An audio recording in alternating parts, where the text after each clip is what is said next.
أعوذ بالله من الشيطان الرجيم. وما أبرئ نفسي إن النفس لأمارة بالسوء إلا ما رحم ربي إن ربي غفور رحيم.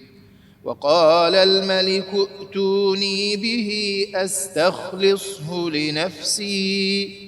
فلما كلمه قال إنك اليوم لدينا مكين أمين. قال اجعلني على خزائن الأرض إني حفيظ عليم.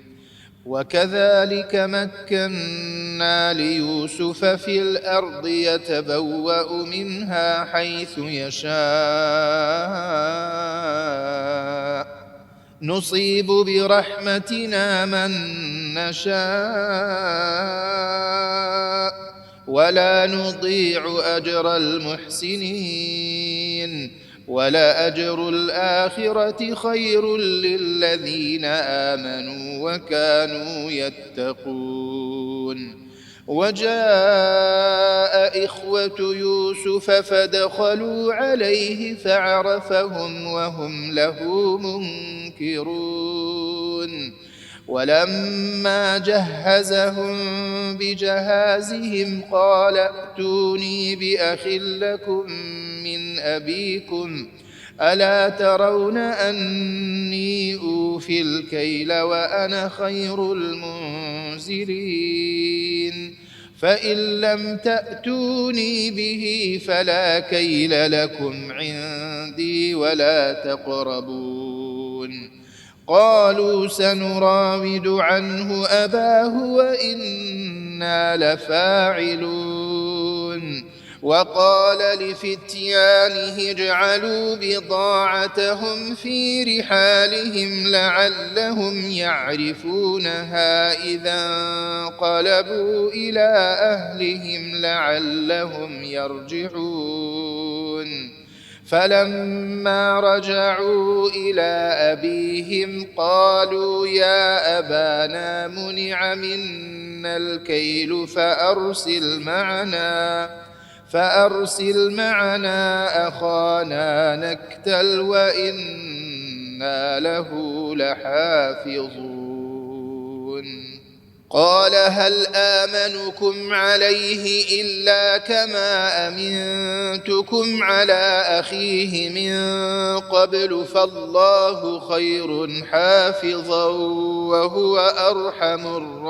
الراحمين. ولما فتحوا متاعهم وجدوا بضاعتهم ردت إليهم قالوا يا أبانا ما نبغي هذه بضاعتنا ردت إلينا ونمير أهلنا ونحفظ أخانا ونزداد كيل بعير ذلك كيل يسير. قال لن أرسله معكم حتى تؤتون موثقا من الله لتأتونني به إلا أن يحاط بكم. فلما آتوه موثقهم قال الله على ما نقول وكيل. وقال يا بني لا تدخلوا من باب واحد وادخلوا من أبواب متفرقة وما أغني عنكم من الله من شيء إن الحكم إلا لله عليه توكلت وعليه فليتوكل المتوكلون. ولما دخلوا من حيث أمرهم أبوهم ما كان يغني عنهم من الله من شيء إلا حاجة في نفس يعقوب قضاها وإنه لذو علم لما علمناه ولكن أكثر الناس لا يعلمون ولما دخلوا على يوسف آوى إليه أخاه قال إني أنا أخوك فلا تبتئس بما كانوا يعملون فلما جهزهم بجهازهم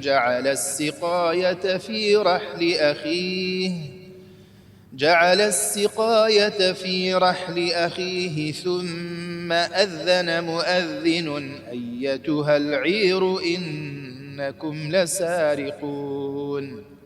قالوا وأقبلوا عليهم ماذا تفقدون قالوا نفقد صواع الملك ولمن جاء به حمل بعير وأنا به زعيم قالوا تالله لقد علمتم ما جئنا لنفسد في الأرض وما كنا سارقين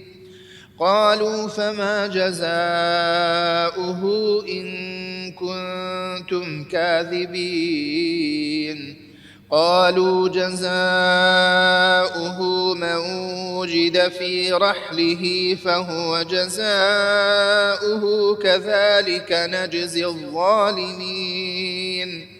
فبدأ بأوعيتهم قبل وعاء أخيه ثم استخرجها من وعاء أخيه كذلك كدنا ليوسف ما كان ليأخذ أخاه في دين الملك إلا أن يشاء الله نرفع درجات من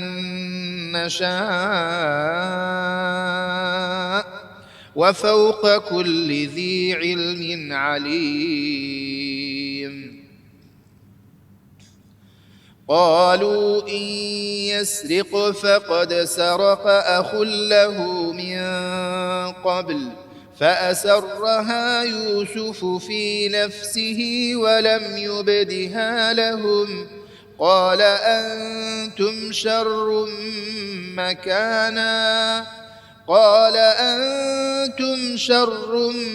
مكانا والله أعلم بما تصفون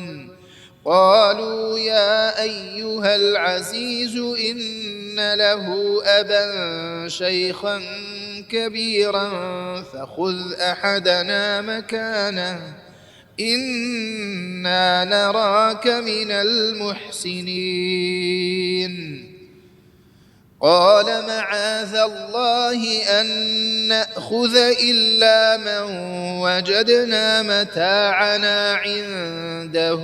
إنا إذا لظالمون فلما استيئسوا منه خلصوا نجيا قال كبيرهم ألم تعلموا أن أباكم قد أخذ عليكم موثقا من الله ومن قبل ما فرطتم في يوسف فلن أبرح الأرض حتى يأذن لي أبي أو يحكم الله لي وهو خير الحاكمين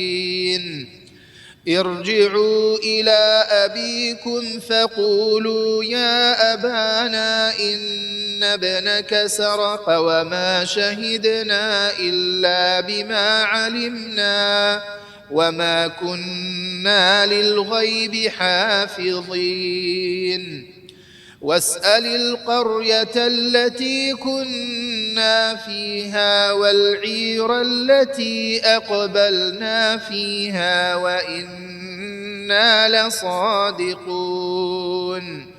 قال بل سولت لكم أنفسكم أمرا فصبر جميل عسى الله أن يأتيني بهم جميعا إنه هو العليم الحكيم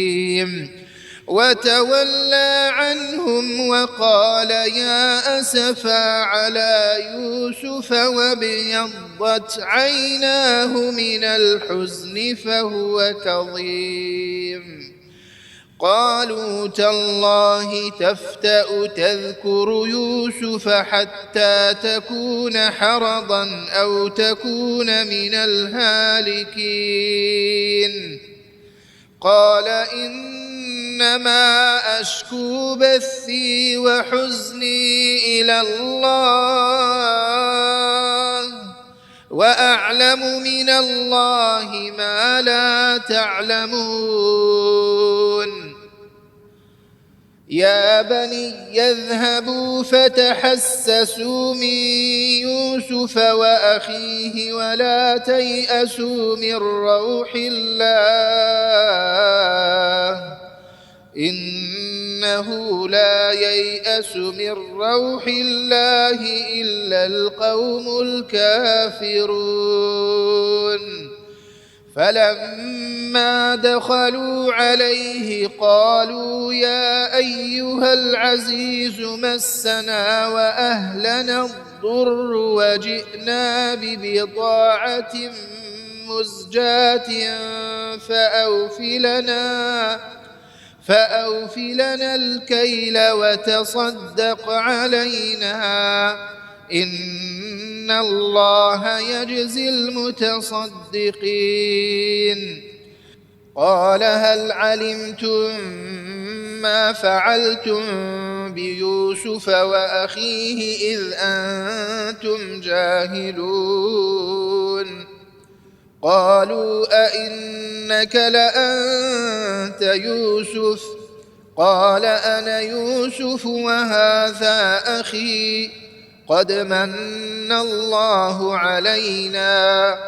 إنه من يتق ويصبر فإن الله لا يضيع أجر المحسنين قالوا تالله لقد آثرك الله علينا وإن كنا لخاطئين قال لا تثريب عليكم اليوم يغفر الله لكم وهو أرحم الراحمين اذهبوا بقميصي هذا فألقوه على وجه أبي يأت بصيرا وأتوني بأهلكم أجمعين ولما فصلت العير قال أبوهم إني لأجد ريح يوسف لولا أن تفندون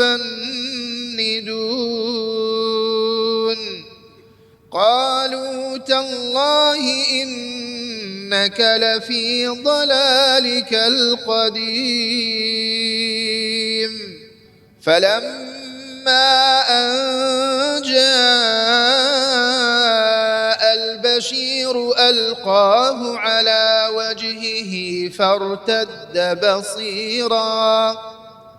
قال ألم أقل لكم إني أعلم من الله ما لا تعلمون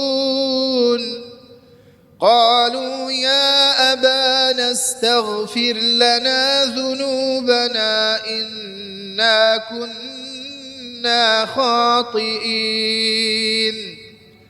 قال سوف أستغفر لكم ربي إنه هو الغفور الرحيم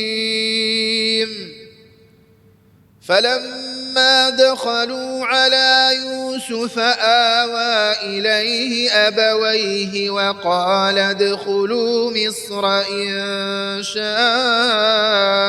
الله آمنين ورفع أبويه على العرش وخروا له سجدا وقال يا أبت هذا تأويل رؤياي من قبل قد جعلها ربي حقا وقد أحسن بي إذ أخرجني من السجن وجاء بكم من البدو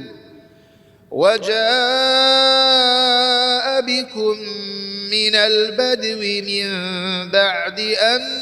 نزغ الشيطان بيني وبين إخوتي إن ربي لطيف لما يشاء إنه هو العليم الحكيم رب قد آتيتني من الملك وعلمتني من تأويل الأحاديث فاطر السماوات والأرض أنت وليي في الدنيا والآخرة توفني مسلما وألحقني بالصالحين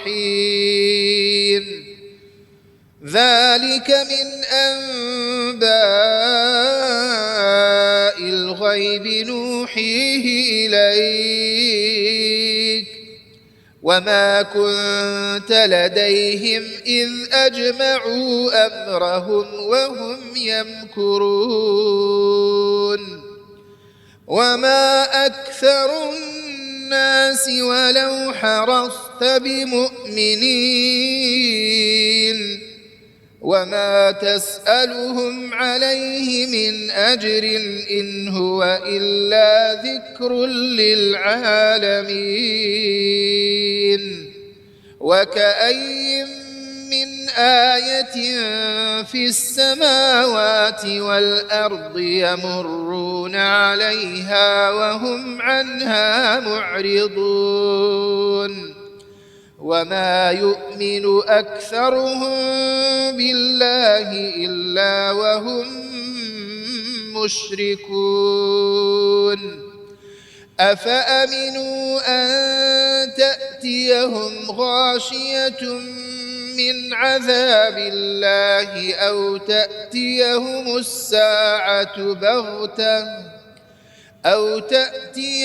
الساعة بغتة وهم لا يشعرون قل هذه سبيلي أدعو إلى الله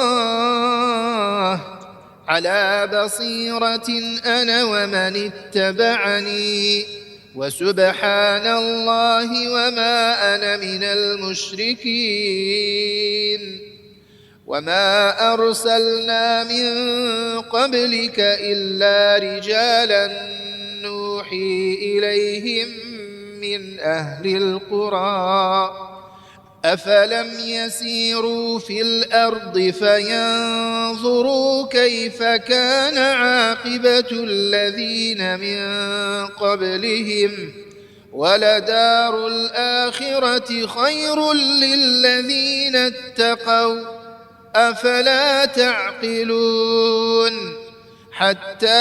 إذا استيأس الرسل وظنوا أنهم قد كذبوا جاءهم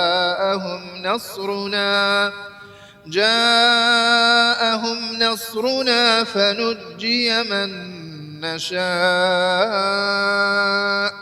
ولا يرد بأسنا عن القوم المجرمين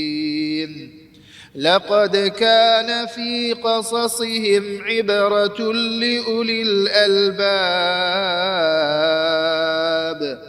ما كان حديثا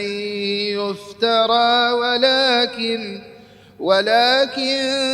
تصديق الذي بين يديه وتفصيل كل شيء وهدى ورحمة لقوم يؤمنون. بسم الله الرحمن الرحيم. ألف لام ميم را. تلك آيات الكتاب والذي أنزل إليك من ربك الحق ولكن أكثر الناس لا يؤمنون. الله الذي رفع السماوات بغير عمد ترونها ثم استوى على العرش وسخر الشمس والقمر كل يجري لأجل مسمى يدبر الأمر يفصل الآيات لعلكم بلقاء ربكم توقنون. وهو الذي مد الأرض وجعل فيها رواسي وأنهارا ومن كل الثمرات جعل فيها زوجين اثنين يغشي الليل النهار إن في ذلك لآيات لقوم يتفكرون. وفي الأرض قطع متجاورات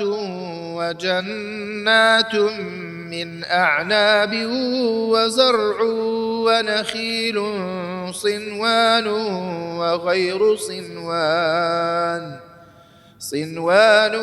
وغير صنوان يسقى بماء واحد ونفضل بعضها على بعض في الأكل إن في ذلك لآيات لقوم يعقلون. وإن تعجب فعجب قولهم أإذا كنا ترابا أإنا لفي خلق جديد أولئك الذين كفروا بربهم وأولئك الأغلال في أعناقهم وأولئك أصحاب النار هم فيها خالدون. ويستعجلونك بالسيئة قبل الحسنة وقد خلت من قبلهم المثلات وإن ربك لذو مغفرة للناس على ظلمهم وإن ربك لشديد العقاب. ويقول الذين كفروا لولا أنزل عليه آية من ربه إنما أنت منذر ولكل قوم هاد الله يعلم ما تحمل كل أنثى وما تغيض الأرحام وما تزداد وكل شيء عنده بمقدار. عالم الغيب والشهادة الكبير المتعال سواء منكم من أسر القول ومن جهر به ومن هو مستخف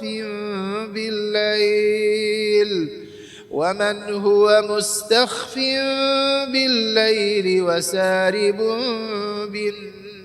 النهار له معقبات من بين يديه ومن خلفه يحفظونه من أمر الله إن الله لا يغير ما بقوم حتى يغيروا ما بأنفسهم وإذا أراد الله بقوم سوءا فلا مرد له وما لهم من دونه من وال هو الذي يريكم البرق خوفا وطمعا وينشئ السحاب الثقال ويسبح الرعد بحمده والملائكة من خيفته ويرسل الصواعق فيصيب بها من يشاء وهم يجادلون في الله وهو شديد المحال له دعوة الحق والذين يدعون من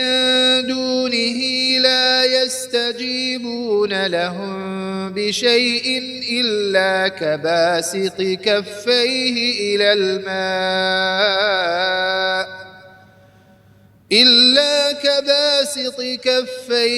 إلى الماء ليبلغ فاه وما هو ببالغه وما دعاء الكافرين إلا في ضلال ولله يسجد من في السماوات والأرض طوعا وكرها وظلالهم بالغدو والآصال قل من رب السماوات والأرض قل الله قل أفاتخذتم من دونه أولياء لا يملكون لأنفسهم نفعا ولا ضرا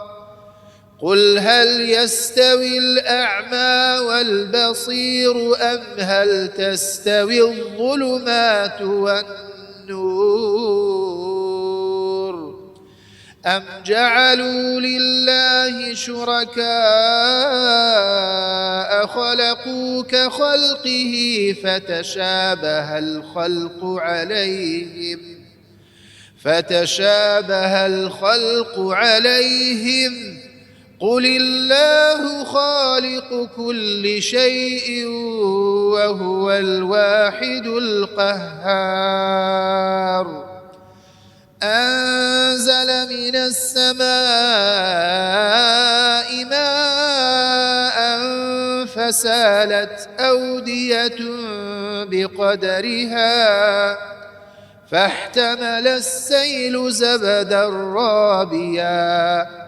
ومما يوقدون عليه في النار ابتغاء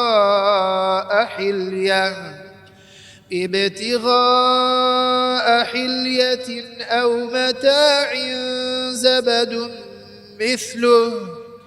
كذلك يضرب الله الحق والباطل فأما الزبد فيذهب جفاء وأما ما ينفع الناس فيمكث في الأرض كذلك يضرب الله الأمثال للذين استجابوا لربهم الحسنى والذين لم يستجيبوا له لو أن لهم ما في الأرض جميعا ومثله معه ما في الأرض جميعا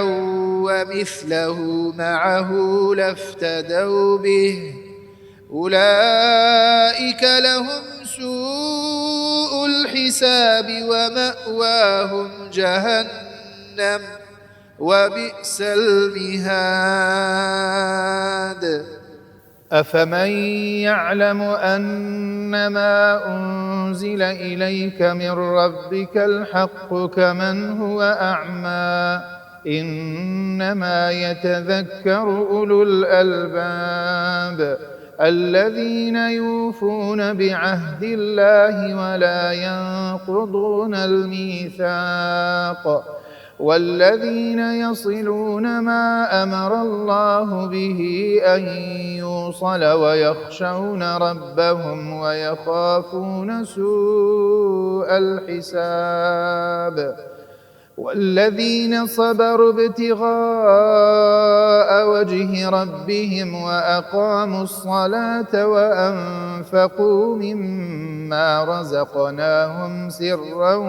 وعلانية ويدرؤون بالحسنة السيئة أولئك لهم عقبى الدار جنات عدن يدخلونها ومن صلح من آبائهم وأزواجهم وذرياتهم والملائكة يدخلون عليهم من كل باب سلام عليكم بما صبرتم فنعم عقبى الدار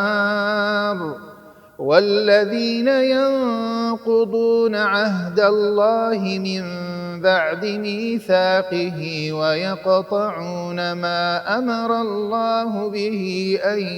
يوصل ويفسدون في الأرض أولئك لهم اللعنة ولهم سوء الدار الله يبسط الرزق لمن يشاء ويقدر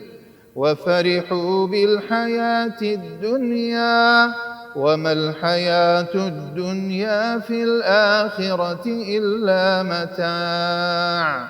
ويقول الذين كفروا لولا أنزل عليه آية من ربه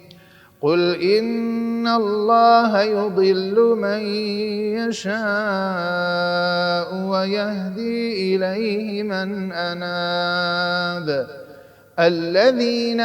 آمنوا وتطمئن قلوبهم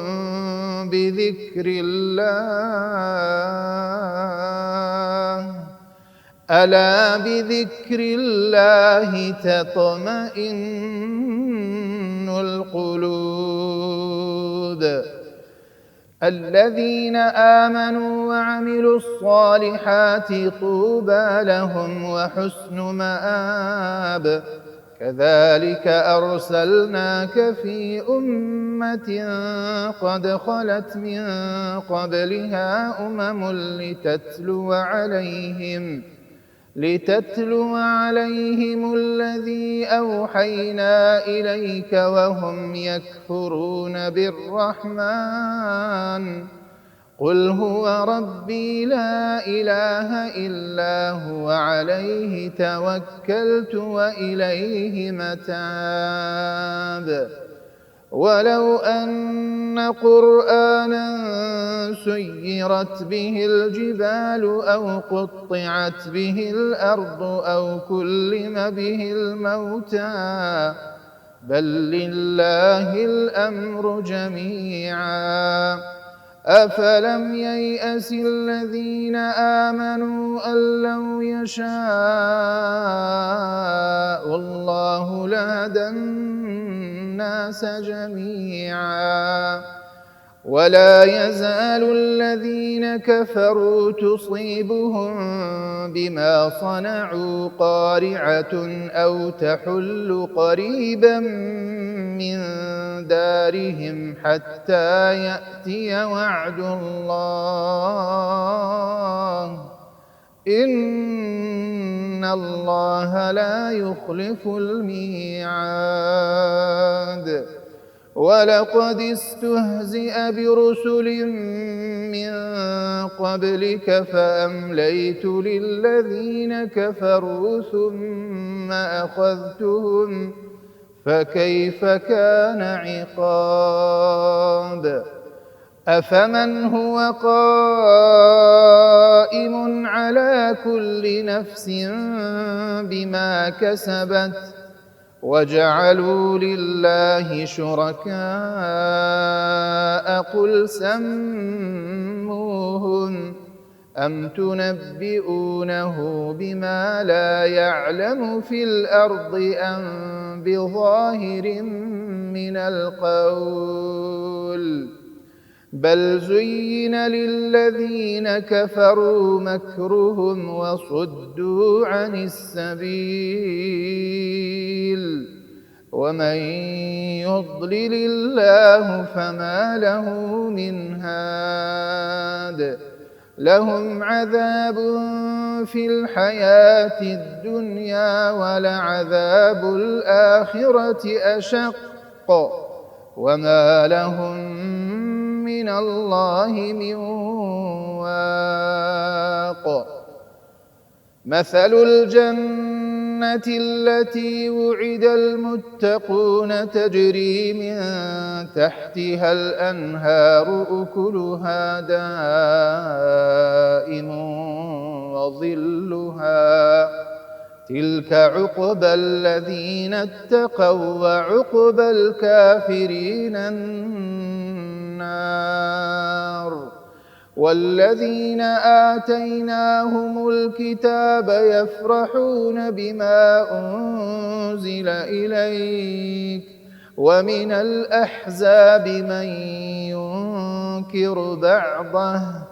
قل إنما أمرت أن أعبد الله ولا أشرك به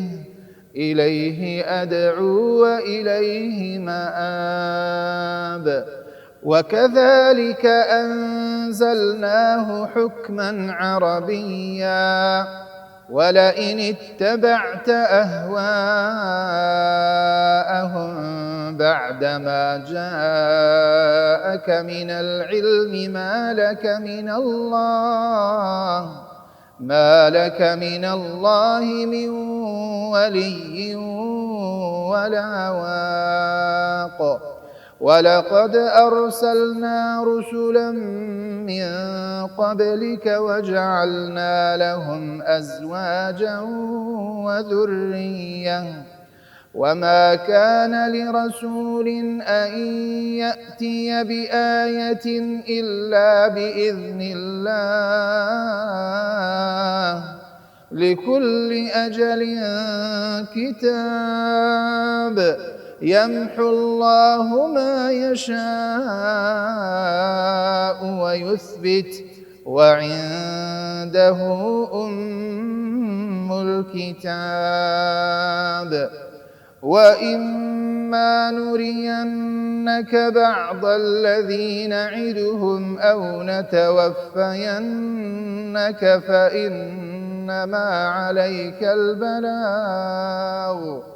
فإنما عليك البلاغ وعلينا الحساب أولم يروا أنا نأتي الأرض ننقصها من أطرافها والله يحكم لا معقب لحكمه وهو سريع الحساب وقد مكر الذين من قبلهم فلله المكر جميعا يعلم ما تكسب كل نفس وسيعلم الكفار لمن عقبى الدار ويقول الذين كفروا لست مرسلا قل كفى بالله شهيدا بيني وبينكم ومن عنده علم الكتاب.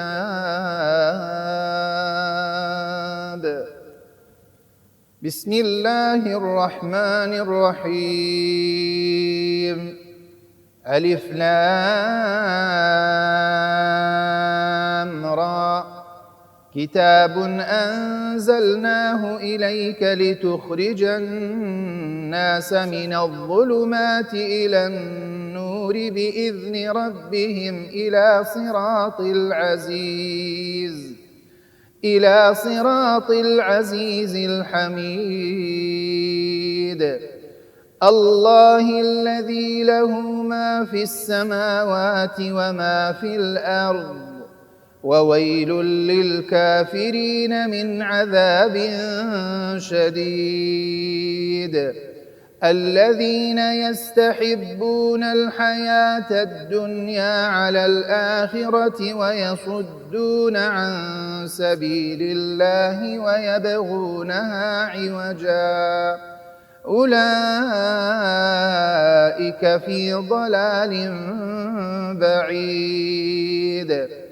وما أرسلنا من رسول إلا بلسان قومه ليبين لهم فيضل الله من يشاء ويهدي من يشاء وهو العزيز الحكيم. ولقد أرسلنا موسى بآياتنا أن أخرج قومك من الظلمات إلى النور وذكرهم بأيام الله إن في ذلك لآيات لكل صبار شكور. وإذ قال موسى لقومه اذكروا نعمة الله عليكم إذ أنجاكم من آل فرعون يسومونكم سوء العذاب ويذبحون أبناءكم ويستحيون نساءكم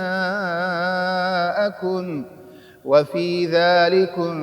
بلاء من ربكم عظيم. وإذ تأذن ربكم لئن شكرتم لأزيدنكم ولئن كفرتم إن عذابي لشديد. وقال موسى إن تكفروا أنتم ومن في الأرض جميعا فإن الله لغني حميد. ألم يأتكم نبأ الذين من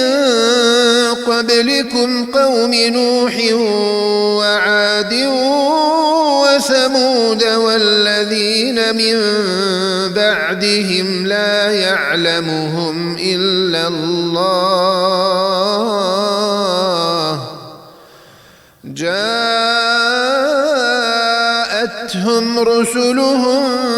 بالبينات فردوا أيديهم في أفواههم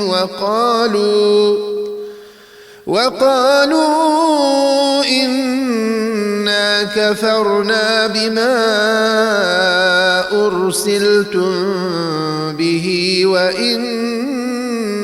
لفي شك مما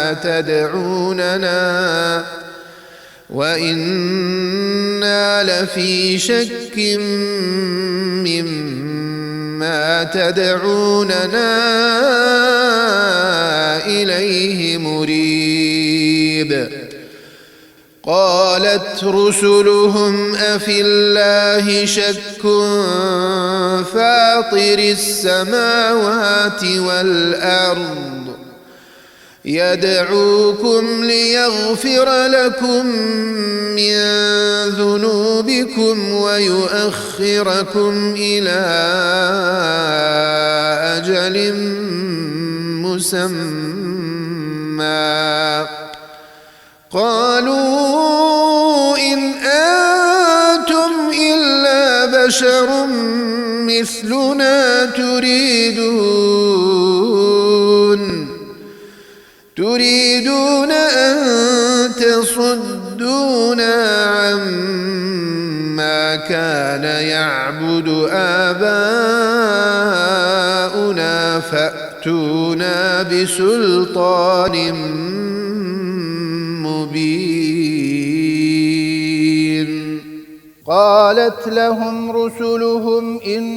نحن إلا بشر مثلكم ولكن الله يمن على من يشاء من عباده وما كان لنا أن نأتيكم بسلطان إلا بإذن الله وعلى الله فليتوكل المؤمنون. وما لنا ألا نتوكل على الله وقد هدانا سبلنا ولنصبرن على ما آذيتمونا وعلى الله فليتوكل المتوكلون. وقال الذين كفروا لرسلهم لنخرجنكم من أرضنا أو لتعودن في ملتنا فأوحى إليهم ربهم لنهلكن الظالمين ولنسكننكم الأرض من بعدهم ذلك لمن خاف مقامي وخاف وعيد واستفتحوا وخاب كل جبار عنيد من ورائه جهنم ويسقى من ماء صديد يتجرعه ولا يكاد يسيغه ويأتيه الموت من كل مكان وما هو بميت ومن ورائه عذاب غليظ. مثل الذين كفروا بربهم أعمالهم كرماد اشتدت به الريح في يوم عاصف لا يقدرون مما كسبوا على شيء ذلك هو الضلال البعيد. ألم تر أن الله خلق السماوات والأرض بالحق إن يشأ يذهبكم ويأت بخلق جديد وما ذلك على الله بعزيز. وبرزوا لله جميعا فقال الضعفاء للذين استكبروا إنا كنا لكم تبعا فهل أنتم مغنون عنا من عذاب الله من شيء قالوا لو هدانا الله لهديناكم سواء علينا أجزعنا أم صبرنا ما لنا من محيص. وقال الشيطان لما قضي الأمر إن الله وعدكم وعد الحق ووعدتكم فأخلفتكم وما كان لي عليكم من سلطان إلا أن دعوتكم فاستجبتم لي فلا تلوموني ولوموا أنفسكم ما أنا بمصرخكم وما أنتم بمصرخي إني كفرت بما أشركتمون من قبل إن الظالمين لهم عذاب أليم. وأدخل الذين آمنوا وعملوا الصالحات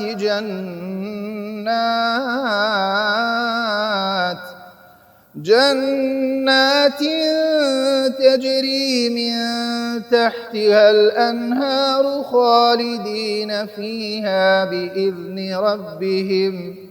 تحيتهم فيها سلام. ألم تر كيف ضرب الله مثلا كلمة طيبة كشجرة طيبة أصلها ثابت وفرعها في السماء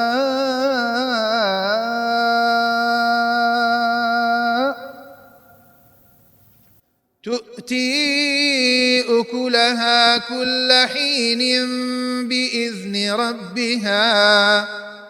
ويضرب الله الأمثال للناس لعلهم يتذكرون. ومثل كلمة خبيثة كشجرة خبيثة اجتثت من فوق الأرض ما لها من قرار. يثبت الله الذين آمنوا بالقول الثابت في الحياة الدنيا وفي الآخرة ويضل الله الظالمين ويفعل الله ما يشاء.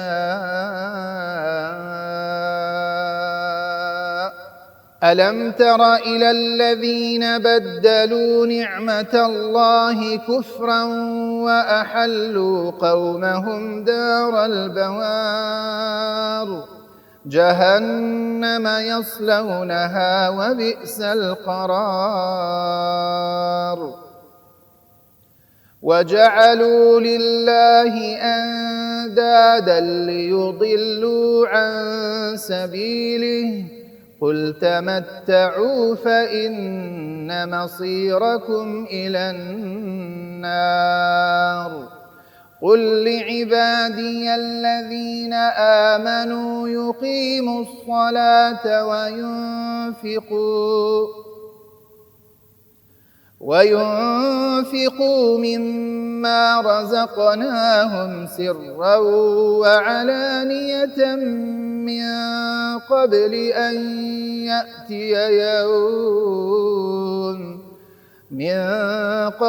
أن يأتي يوم لا بيع فيه ولا خلال.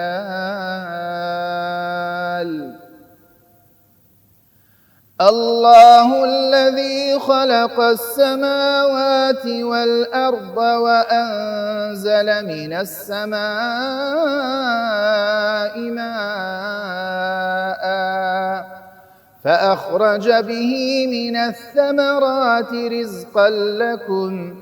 وسخر لكم الفلك لتجري في البحر بأمره وسخر لكم الأنهار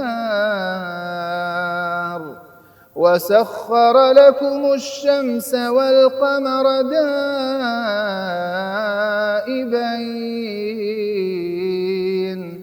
وسخر لكم الليل والنهار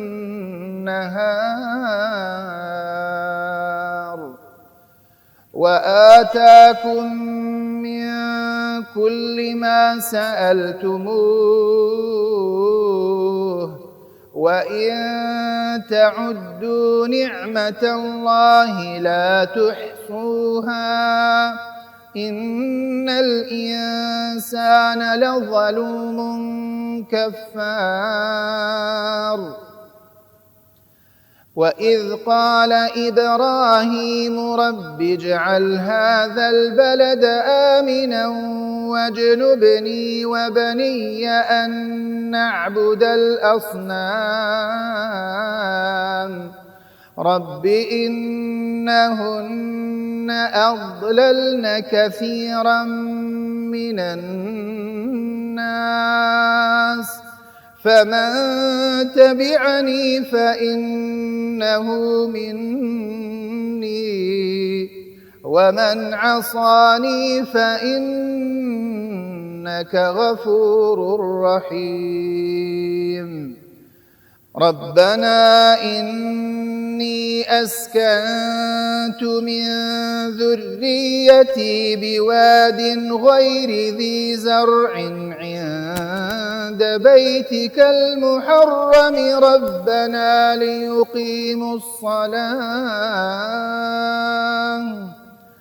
ربنا ليقيموا الصلاة فاجعل أفئدة من الناس تهوي إليهم وارزقهم من الثمرات لعلهم يشكرون ربنا إنك تعلم ما نخفي وما نعلن وما يخفى على الله من شيء في الأرض ولا في السماء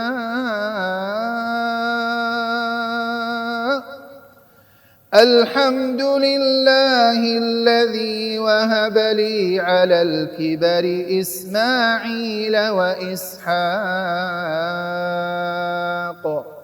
إن ربي لسميع الدعاء رب اجعلني مقيم الصلاة ومن ذريتي ربنا وتقبل دعاء ربنا اغفر لي ولوالدي وللمؤمنين يوم يقوم الحساب